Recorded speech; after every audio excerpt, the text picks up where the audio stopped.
చివరిగా బీఆర్ఎస్ రాష్ట్ర ప్రధాన కార్యదర్శిగా ఆర్ఎస్పి త్వరలోనే అధికారికంగా ప్రకటిస్తాం. కాంగ్రెస్ను నమ్మిన ప్రజలకు వాస్తవం అర్థమవుతున్నదట. బీఆర్ఎస్ రాష్ట్ర ప్రధాన కార్యదర్శిగా మరి ఆర్ఎస్ ప్రవీణ్ కుమార్ గారిని నియమించే అవకాశం ఉంది. అలాగే ఆర్ఎస్ ప్రవీణ్ కుమార్ గారిని నియమించే అవకాశమే కాకుండా నాగర్ కర్నూలు ఎంపీ అభ్యర్థిగా కూడా ఆర్ఎస్ ప్రవీణ్ కుమార్ని నిలబెట్టేటువంటి అవకాశం అయితే కనబడుతూ ఉంది. నాగర్ కర్నూలు బీఆర్ఎస్ అభ్యర్థిగా ఆర్ఎస్ ప్రవీణ్ కుమార్, బీఎస్పీ కాదు, పొత్తు కాదు ఇది. నిన్నటి వరకు నీలి జెండా పట్టుకున్నటువంటి ఆర్ఎస్ ప్రవీణ్ కుమార్ గారు ఇప్పుడు గులాబీ జెండా పట్టుకోబోతున్నారు. ఆ విషయాన్ని కూడా గుర్తుపెట్టుకోండి. ఎందుకంటే చాలామంది బీఎస్పీ బీఆర్ఎస్ పొత్తులో ఈరోజు నాగర్ కర్నూలు టికెట్ ఇస్తా అని చెప్పేసి భ్రమలో ఉన్నారు. నాగర్ కర్నూలు టికెట్ బీఎస్పీ తరఫున ఇంకో అభ్యర్థి నిలబడబోతున్నాడు. కాబట్టి కేవలం బీఆర్ఎస్ పార్టీ తరఫున మాత్రమే నాగర్ కర్నూలు టికెట్ వచ్చే అవకాశం ఉంది. ఇకపోతే త్వరలోనే అధికారికంగా ఆయనను ఆర్ఎస్ ప్రవీణ్ కుమార్ని బీఆర్ఎస్ పార్టీ రాష్ట్ర ప్రధాన కార్యదర్శిగా నియమించేటువంటి అవకాశం కనబడుతోంది. కాంగ్రెస్ను నమ్మిన ప్రజలకు వాస్తవం అర్థమవుతుందంట. కాంగ్రెస్ను నమ్మి మార్పు కావాలి అనిపించి కాంగ్రెస్ను గెలిపించుకున్నటువంటి ప్రజలకి కాంగ్రెస్ ఏమీ చేయలేకపోతుందనే విషయం అర్థమవుతుందని అనిపించి వాళ్ళు మాట్లాడుతున్నారు. గాడిద వెంట పోతేనే గుర్రం విలువ తెలుస్తుంది అనిపించి కేసీఆర్ అన్నాడు.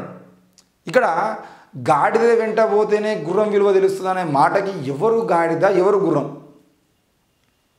ఎవరు గాడిద ఎవరు గుర్రం?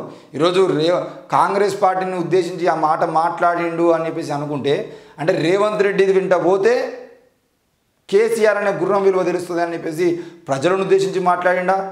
లేదు అంటే గాడిదలతోనే పోతేనే నా గుర్రం విలువ తెలుస్తుంది, గుర్రాల విలువ తెలుస్తుంది అని చెప్పేసి ఎవరిని ఉద్దేశించి మాట్లాడిండు?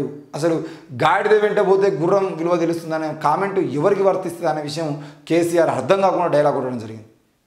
మరి ఈరోజు రేవంత్ రెడ్డిని నమ్మి ప్రజలందరూ కూడా గాడిదగా ఆయన నమ్మితే ఆయన వెంటపోవడం ద్వారా ఈరోజు కేసీఆర్ విలువ తెలిసింది అని చెప్పేసి అనుకోవచ్చా? లేదంటే ఇంటర్నల్గా ఈరోజు ఆయన నమ్మి వస్తున్న వాళ్ళని కూడా గాడిదలుగా చూస్తున్నాడా అనే విషయం కూడా మనం అర్థం చేసుకోవాల్సిన అవసరం ఉంది. ప్రవీణ్ కుమార్కు గులాబీ కండువా కప్పి పార్టీలోకి ఆహ్వానం. ఈ ఆర్ఎస్ ప్రవీణ్ కుమార్ గారు మాట్లాడుతూ కాంగ్రెస్లో చేరే గొర్రెల మందిలో నేను ఒకరిని కాలేను. ఆర్ఎస్పీ కేసీఆర్ కడుపులోంచే పుట్టినవాడు కేసీఆర్ కడుపులోంచే ఆర్ఎస్పీ వచ్చాడు అని చెప్పేసి ధర్మ సమాజ్ పార్టీ కామెంట్ చేసింది. మొత్తానికైతే కాంగ్రెస్లో చేరే గొర్రెల మందుల్లో నేను ఒకరిని కాలేని చెప్పేసి ఆర్ఎస్ ప్రవీణ్ కుమార్ అంటున్నాడు. మరి ఆ గొర్రెల మందులో కాంగ్రెస్లో చేరుతున్నాడు గొర్రెల మందులు అన్నీ కూడా ఎందుకు ఆ గొర్రెల మందులు చేరుతున్నాయి అనేది వాళ్ళకు క్లారిటీ ఉన్నది. ఈ తెలంగాణ రాష్ట్రంలో బీఆర్ఎస్ అనేది మునిగిపోతున్న పడవ, ఆ మునిగిపోతున్న పడవ గురించి ఎవరు ఆలోచన చేయట్లేదు. అయితే కాంగ్రెస్ పార్టీకి సంబంధించిన విషయంలో కాంగ్రెస్ పార్టీలో చేరడానికి ఏంటంటే ఐదేళ్ల పాటు వాళ్ళు పరిపాలనలో ఉంటారు కాబట్టి ఈ 5 ఏళ్ల పాటు ప్రతిపక్షంలో ఉండి రోడ్ల మీద కూర్చొని ధర్నాలు చేసినందుకు అని చెప్పేసి కాంగ్రెస్ పార్టీలో చేరుతున్నారు కావచ్చు. కానీ ఈరోజు ఆ కాంగ్రెస్ పార్టీకి సంబంధించిన విషయంలో గొర్రెల మందలో నేను చేరలేను అని చెప్పేసి కామెంట్ చేస్తున్నారు. మీరు ఏ అధికారం కోసం దేనికోసం ఈరోజు మరి బీఆర్ఎస్ పార్టీలో చేరు? మీరు నిజంగానే గొర్రె కాకుండా కాంగ్రెస్లో చేరేలా గొర్రెలాగా నేను గొర్రెని కాదని చెప్పేసి మీరు అనుకునేదంటే మీకు అంత ఆత్మగౌరవం ఉండేదంటే బీఆర్ఎస్లో చేరాల్సిన అవసరం ఉన్నది. బీఆర్ఎస్లో చేరి రానున్న రోజుల్లో మీరు ఏం రాజకీయం చేద్దాం అనుకుంటున్నారో కూడా ప్రజలకు వివరంగా చెప్పండి. మొన్న జరిగినటువంటి సమావేశంలో మీ ఆత్మీయులు మీ అభిమానులు 80% మంది ప్రజలు బీఆర్ఎస్ వద్దు అని చెప్పినప్పటికీ మీరు కేవలం 30 నిమిషాల సమయం గడవకముందే ట్విట్టర్లో ట్వీట్ చేసిర్రు. ఆ ట్విట్టర్లో ట్వీట్ చేసి దానికన్నా గంట ముందే మీరు మాట్లాడారు. ఎట్టి పరిస్థితుల్లో కూడా మీరు చెప్పినటువంటి విషయాలన్నింటినీ నేను పరిగణనలో తీసుకొని ఎవరిని నొప్పించని నిర్ణయం తీసుకుంటానని చెప్పి అరగంట గడవకముందే మీరు ట్విట్టర్లో నేను బీఆర్ఎస్లో చేరుతున్నానని చెప్పేసి మీ ఏకపక్ష నిర్ణయాన్ని తీసుకున్నారు కదా.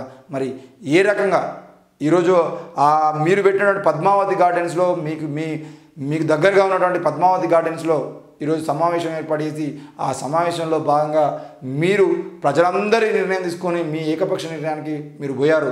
మరి దాన్ని ఏ విధంగా అర్థం చేసుకోవచ్చు అనే విషయం కూడా అంటే వాళ్ళందరూ కూడా గొర్రెలు అనుకున్నారా? ఆ గొర్రెలన్నీ నా వెనకాలే వస్తాయి అనుకున్నారా? అసలు ఏం జరిగింది? నిన్న 8 మంది రాష్ట్ర కార్యదర్శులు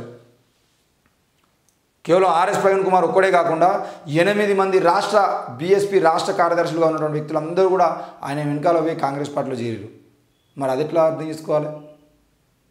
ఒక్కడు పోయేది ఉంటే ఒక్కరి వెనకాల అందరూ పోతే గొర్రెలు అని చెప్పేసి అర్థంతో ఈరోజు కాంగ్రెస్ పార్టీలో చేరుతున్న వాళ్ళని మీరు అంటే మరి మీ వెనకాల చేరిన వాళ్ళందరి పరిస్థితి మీరు ఒక్కరు రాజీనామా చేస్తే మీరు ఒక్కరు బీఎస్పీకి రాజీనామా చేస్తే మీతో పాటు రాజీనామా చేసిన వాళ్ళందరి పరిస్థితి వాళ్ళని ఏ విధంగా అర్థం చేసుకోవచ్చు? కాబట్టి దయచేసి ఇప్పటికైనా రాష్ట్ర రాజకీయాలకు సంబంధించిన విషయంలో బీఆర్ఎస్ పార్టీ చేసినటువంటి అక్రమాలు అన్నీ ప్రజలు చూసిరు. 10 ఏళ్ల పాలనలో దళితుల మీద వాళ్ళు చేసిన దాడులు కూడా చూసిరు. స్వయంగా కేసీఆర్ కొడుకు కేటీఆర్ పరిపాలన చేస్తున్నటువంటి సిరిసిల్ల జిల్లాలో నేరెళ్ల సంఘటన సంబంధించిన విషయంలో కూడా ఏం జరిగిందో చూసినాం. అదే సిరిసిల్ల జిల్లాలో కులం పేరుతో జరిగినటువంటి దాడులకు సంబంధించిన విషయంలో అక్కడ కుల నిర్మూలన పోరాట సమితి బూరం అభినవ్నో సుజాత సూర్యపల్లినో అక్కడ నుండి నాయకులను అడిగితే చెప్తారు సిరిసిల్లలో ఎన్ని అన్యాయాలు జరిగినాయి, ఎన్ని అక్రమాలు జరిగినాయి అని చెప్పేసి.